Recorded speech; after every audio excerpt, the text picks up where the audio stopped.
Certain passages in the Bible sometimes seems contradictory. To understand, we must really study the passages. And what we then discover is a real gem.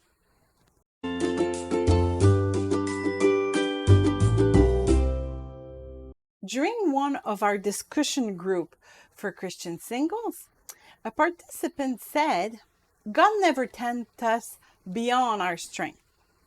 That is a statement that seems very spiritual because it is a mixture of several verses. In that statement, we have the verse 1 Corinthians 10:13. No temptation has overtaken you except such as is common to man. But God is faithful, who will not allow you to be tempted beyond what you're able, but with the temptation will also make the way of escape, that you may be able to bear it. As well as the passage from Matthew 6:13. And do not lead us into temptation, but deliver us from the evil one. For yours is the kingdom and the power and the glory forever. Amen. Could God lead us into temptation? Yet another verse seems to say the opposite. Let no one says when he is tempted, I'm tempted by God. For God cannot be tempted by evil, nor does himself tempt anyone. James 1:13. To understand, we must study the definition of the word temptation. When we search online for images for the word temptations, search engines offer us desserts or scantily clad woman. That is indeed one definition of the word temptation, but the Bible has another one. The word translated temptation in several verses in the New Testament comes from the Greek peirasmos. This word can actually be translated as temptation, an encouragement to commit a sin, to disobey God. But as James 1:13 says, God would never encourage his children to sin because he knows that sin seems good but is always harmful to us. No father would push his children to do something that could hurt them. Let's leave the stove open to test our child to see if he will touch the fire or obey us and stay away from it. No parent in their right mind would think like that, so much less our perfect Father. When it comes to tempting a child of God to sin, there is only one possible source, the devil. However, the word peirasmos also has another meaning. It can be used to describe a test of our character, a way of proving our worth. God sometimes removes adversity from before us, but sometimes he prefers to walk with us through adversity, knowing that this trial will strengthen our faith, bring us closer to him, and teach us an essential lesson.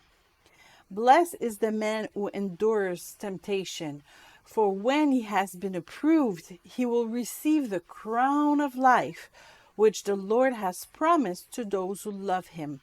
James 1:12. That is clearly what Jesus was asking in his prayer when he asked the Father not to lead him into temptation. Rather, it is to ask the Father to spare us suffering as much as possible. Which reminds us of the same prayer that Jesus made on the Mount of Olives, saying, Father, if it is your will, take this cup away from me. Nevertheless, nor my will, but yours be done. Luke 22:42. It's a bit like a mother deliberately taking a detour in a supermarket to avoid the candy aisle. knowing that her child will throw a tantrum to get some. The passage, lead us not into temptation, could be interpreted as, Father, guide me into a path where I will not have to battle with my flesh. For a single person, the prayer might be, Lord, don't let me have feelings for this single person who does not believe in you. Stop my thought from pursuing this relationship. It is a way of relinquishing our control of our life into the hands of God. It is trusting God that if we have tests of character in our path, they are tests that God knows we will be able to overcome, like 1 Corinthians 10:13 says. It is important to make this distinction and realize that God will never tempt us to sin. Temptation to sin is not a mean he uses to form our character. We don't have to sit there waiting for the temptation to sin to go away. No, if we're tempted to sin, it is a suggestion from the devil who wants to destroy us. So we must fight with authority. It is not a sin that we must bear with patience. They are tests of our faith, the affliction and adversity that must be endured. Since God is perfectly holy, he cannot be with us in sin, but in times of trial, when we're tempted to be discouraged, we can lift our heads knowing that God is there in our midst, and he will not let this trial destroy us.